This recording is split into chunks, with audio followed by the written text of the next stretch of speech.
From the National Newsroom of the Canadian Press, I'm Jason White.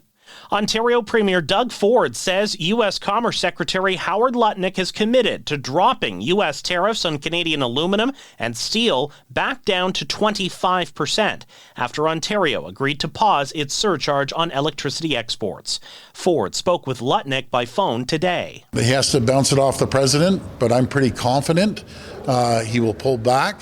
And I'm not speaking for them. I'm not speaking for the president. U.S. President Donald Trump was asked outside the White House whether he would roll back his steel and aluminum tariffs. Probably so, yeah. He was a gentleman. Trump told reporters he approved of Ford's decision to suspend the electricity surcharge. Ford says he and U.S. Commerce Secretary Lutnick have agreed to meet in Washington on Thursday to discuss a renewed free trade deal. Prime Minister-designate Mark Carney's team says he's placed his assets into a blind trust earlier than required by law. The Prime Minister, cabinet members, and parliamentary secretaries have to sell their assets at arm's length or put them in a blind trust within 120 days of taking office. Carney is expected to be sworn into office this week. The Trump administration will resume intelligence sharing and military aid to Ukraine as Kyiv signals it's open to a 30-day ceasefire with Russia.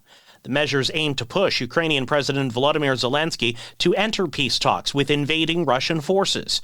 U.S. Secretary of State Marco Rubio says the Ukrainians have accepted the American proposal for a ceasefire and immediate negotiations. Hopefully we'll take this offer now to the Russians, and we hope that they'll say yes to peace. The ball is now in their court. The Kremlin has not offered any public concessions. A group of Ontario school boards says a court has ruled its lawsuits against Meta, Snapchat, and TikTok can proceed. The school boards accuse the platforms of being negligently designed for compulsive use and that they've rewired the way children think, behave, and learn. The plaintiffs include some of Ontario's largest school boards, like those in Toronto and Ottawa. Together, they're seeking several $1 billion worth of damages. The allegations have not been proven in court, and Meta, Snapchat, and TikTok all say they are committed to teens' well-being.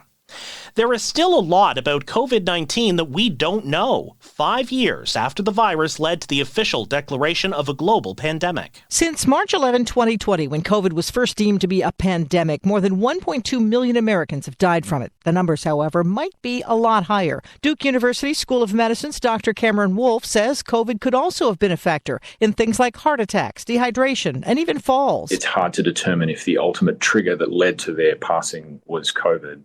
And separating someone who died with COVID from someone who died because of COVID can be really challenging. Globally, COVID deaths number more than 7 million. Sherry Preston, ABC News.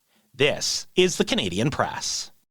In sports, three-time Olympian Jennifer Heil has been named Canada's chef de mission for the 2026 Olympics next February. She says she's excited to share her experience competing in Italy 20 years ago, including at the restaurants. When they would learn that we were Canadians and Canadian Olympians, they wouldn't let us order off the menu. They would take care of us like their guests. Heil also won silver at the 2010 Olympics in Vancouver and captured 4 world championships. The 41-year-old from Spruce Grove, Alberta, was inducted into Canada's Sports Hall of Fame in 2015.